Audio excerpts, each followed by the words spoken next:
लेंची वही हुआ है जिसका डर था। एक मरतबा फिर आबनाए हुर्मुज़ में कशीदगी का आगाज हो चुका है। इससे पहले ईरान के IRGC ने वाज़े तौर पर यह स्टेटमेंट जारी की थी कि आबनाए हुर्मुज़ पर हमारा कंट्रोल रहेगा, और यहां तक कि ओमान ने एक वेसल्स के पैसेज के लिए कॉरिडोर बनाने की बात की थी, और ईरान ने दो टोक जवाब ओमान को भी दे दिया कि नहीं, आपको हम ये भी नहीं करने देंगे और आबनाए हुर्मुज़ पे हमारा ही कंट्रोल रहेगा। पहले तो यह खबर आई कि 4 बहरी जहाजों को ईरान की IRGC ने वापस मुड़ जाने का हुक्म दिया है, लेकिन अब बाज़ाब्ता तौर पर खलीजे ओमान में मिसाइल दाग दिए गए हैं। अमेरिका की तरफ से सख्त रद्द अमल मुतवक्के है और अगले चंद घंटे इंतहाई अहमियत के हामिल हो चुके हैं।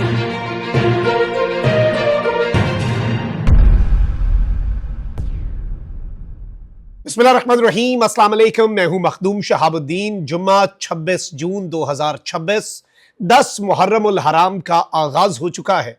नाज़रीन इकराम, मशरिक़ वुस्ता से कुछ तशवीशनाक डेवलपमेंट्स मौसूल हो रही हैं। 5-6 बड़ी अपडेट्स हैं जो जल्दी जल्दी आपके सामने रखते हैं ताकि एक बहुत वाज़े और क्लियर पिक्चर जो है what is happening in middle east right now वो आपके सामने आ जाए। इससे पहले ईरान की वजारत खारजा के तर्जुमान ने डोनाल्ड ट्रंप के 2 बयानात की नफी की।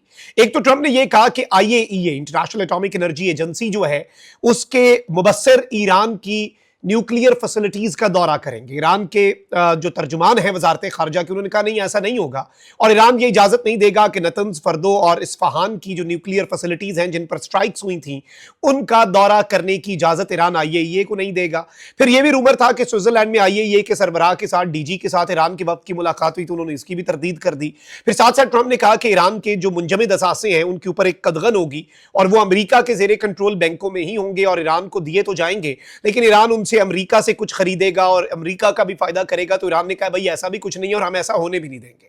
अब ये सारी डिटेल्स अपनी जगह पर, लेकिन अब आबनाए हुर्मुज़ का मामला जो है वो बिगड़ता जा रहा है। उस हवाले से जो अपडेट्स हैं वो तशवीशनाक है और यूं लग रहा है कि आज की रात बहुत अहम होने जा रही है। ईरान तो पहले ही तैयार है और अमेरिका भी ये कह चुका है कि हम आबनाए हुर्मुज़ के मामले पर कॉम्प्रोमाइज नहीं करेंगे, और अमेरिका के वजीर खारजा ने कह दिया कि हमारे बहरी जहाज अभी पोजीशन से पीछे नहीं हटे, अभी हम वहीं पर मौजूद हैं, अभी हमने सिर्फ नाकाबंदी हटाई है, हमारे जहाज हैं वहीं पर, तो हम कुछ भी कर सकते हैं और ये नहीं कि हम कुछ नहीं करेंगे।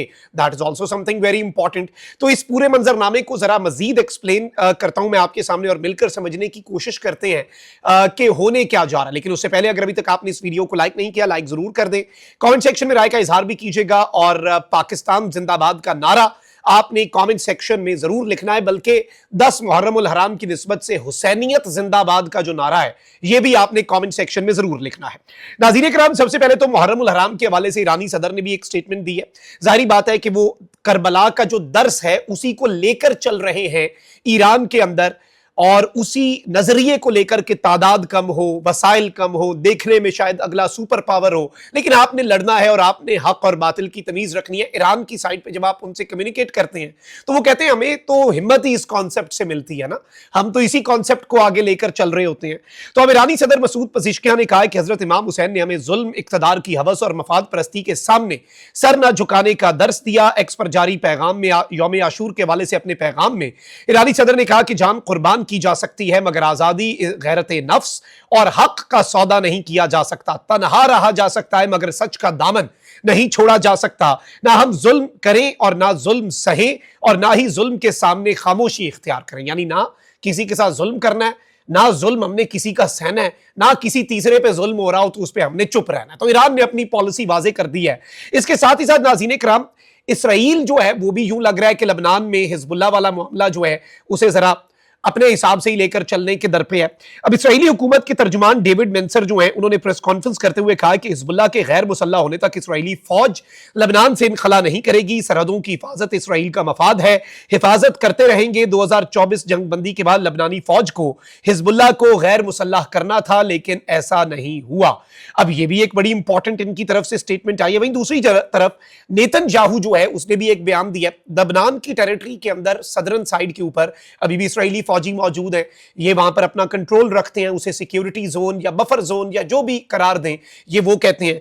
तो नेतन्याहू ने का है और इसने स्टेटमेंट दी है कि जनूबी लबनान पर हमारा गलबा है, हमारा जनूबी लबनान के सिक्योरिटी जोन से निकलने का कोई इरादा नहीं है, जब तक जरूरी हुआ हम जनूबी लबनान के सिक्योरिटी जोन में रहेंगे। नेतन्याहू बोले बैरून मुल्क से डाले गए दबाव में असलहा, गोला बारूद की फरामी रोकना भी शामिल था। अमरीकी दोस्तों को बता दिया है कि अगर जरूरत पड़ी तो हम अपने नाखूनों से भी लड़ेंगे, यानी हमारे पास अगर बम ना हुआ तो हम अपने नाखूनों से भी लड़ेंगे। तो हमने अमरीका को बता दिया, यानी अब इसमें मैसेज यही होगा कि अमरीका अगर असला नहीं भी देता हम फिर भी लड़ेंगे। मुआहिदा हो या ना हो, मेरे वजीर आजम रहने तक ईरान जौहरी हथियार हासिल नहीं कर सकता। हम किसी भी हाल में ईरान को एटम बम तैयार करने की इजाजत नहीं देंगे। अच्छा, वहीं दूसरी जानिब इसराइली वजीर दिफा ने भी एक स्टेटमेंट दी है और इसने यह बयान दिया है कि इसराइली अफवाज लबनान, शाम और गजा के सिक्योरिटी जोन में मौजूद रहेंगी। सिक्योरिटी जोन में इसराइली फौज की मौजूदगी किसी वक्त की हद के बगैर होगी। तमाम तर दबाव के बावजूद हम लबनान के सिक्योरिटी जोन से इनखला के खिलाफ हैं। हम लबनान और शाम के सिक्योरिटी जोन से इनखला नहीं करेंगे। इसराइली वजीर दिफा ने मजीद कहा कि ईरान ने लबनान या किसी और वजह से हमला किया तो हम पूरी कुव्वत से जवाब देंगे, यानी अगर लबनान की वजह से ईरान ने हम पर हमला किया तो हम ईरान पर हमला आवर हो जाएंगे। और विद और विदाउट यूएस अब वो ये तासुर देते जा रहे हैं।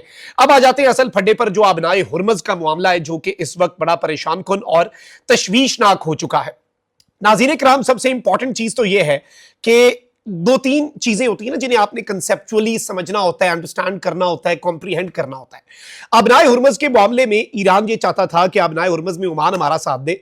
ओमान ने कुछ ईरान के साथ कम्युनिकेशन की भी कोशिश की और इसलिए ट्रंप ने ओमान जैसे मुल्क को धमकी दे दी कि हम आपको वाइप आउट कर देंगे, सफाई हस्ती से आपकी इकॉनमी तबाह कर देंगे, आपके मुल्क के ऊपर चढ़ दौड़ेंगे अगर आपने ईरान के साथ मिलकर अबनाए हुर्मज को कंट्रोल करने की बात की। अमेरिका और इवन अब तो कतर सालिस है, लेकिन इसके बावजूद वो यही कह रहा है कि अबनाए हुर्मज जो है उस पर किसी मुल्क का कंट्रोल नहीं होना चाहिए। ईरान कहता है कि भाई हमारा कंट्रोल होगा, 60 दिन तक टॉल फ्री है उसके बाद।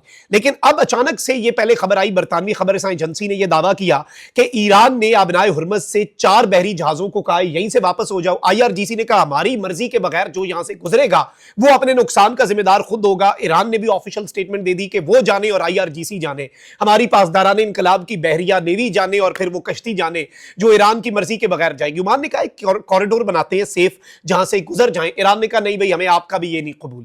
यानी ऑब्वियसली अभी अब्बास इराक्ची ओमान के इतने दौरे भी कर चुके हैं, सुल्तान से भी मिले हैं और ओमान ईरान के साथ इस मामले में नजर आ रहा था। लेकिन अब यहां पर भी एक खलीज और दरार जो है ओमान और ईरान के दरमियान अबनाए हुर्मज के कंट्रोल के वाले से चल रही है।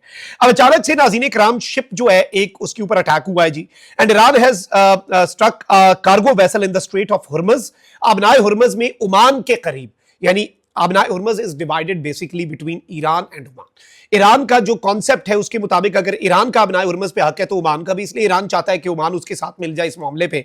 लेकिन अब ओमान के साहिल के करीब और कार्गो शिप जो है वो हिट हुई है। खबर ये आती है नाज़रीन इकराम इनिशियली कि एक अननोन प्रोजेक्टाइल जिसका कोई नहीं पता था कि किसकी तरफ से आया, slammed into the starboard side the right flank रफली 7.5 nautical mile south east of Oman's Dahit. Oman का दाहित का जो एरिया है उससे तकरीबन 7.5 नॉटिकल मील जो है वो दूर ये स्ट्राइक की गई और इसकी राइट फ्लैंक के ऊपर इसका जो मेन एरिया है उसके ऊपर, और ये जो शिप का ब्रिज होता है बेसिकली मेन एरिया जो कनेक्ट करता है उसके ऊपर हुआ और वो पार्ट जहां से वो आगे चलते हैं। और जारी बात है ये एक बड़ा बुरा पार्ट होता है जहां पे आप स्ट्राइक कर सकते हैं किसी शिप पर। अमेरिका इससे पहले कुछ शिप्स पर स्ट्राइक करते हैं तो वो देखते हैं इंजन को नाकारा कर दो, जरा देख के थोड़ी बहुत स्ट्राइक की जाए। अब इंपॉर्टेंट चीज ये नाज़रीन इकराम कि अभी तक तो यही बताया गया, यूके एमटीओ ने भी इस हवाले से बता दिया है जो इस तरह के इंसिडेंट्स की रिपोर्ट देता है।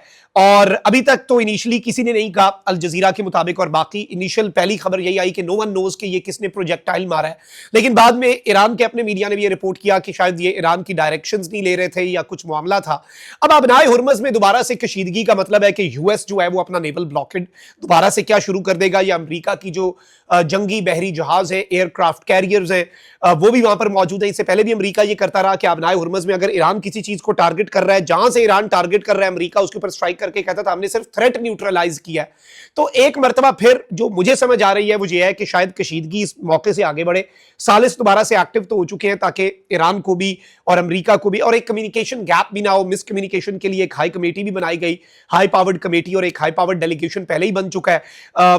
सब कमेटीज और वर्किंग ग्रुप्स तो हैं ही हैं जो 30 तारीख को फिर स्विट्जरलैंड में मिल रहे हैं, और अगर अब कशीदगी होती है तो 30 तारीख को फिर वो मिलेंगे नहीं मिलेंगे स्विट्जरलैंड में, टेक्निकल वर्किंग ग्रुप्स की डिस्कशंस होंगी भी या नहीं होंगी, वो भी अब जेपरडाइज हो चुका है। तो मामला जो है फंस चुका है। वहीं दूसरी जानिब इसराइल भी अपना वही काम कर रहा है जो इसराइल से आप और मैं और पूरी दुनिया और यहां तक के अमरीकी मीडिया के मुताबिक यूएस इंटेलिजेंस एजेंसीज ने ट्रंप को बताया कि इसराइल खराब करेगा मुआहदा, तो इसराइल तो वो कर रहा है, लेकिन अमरीका और ईरान के दरमियान भी चीजें जो हैं वो कोई ज्यादा उस तरह से नहीं चल रही जिस तरह से शायद किसी के ज़हन में हो। अपना बहुत ख्याल रखिए। निगमान, पाकिस्तान जिंदाबाद।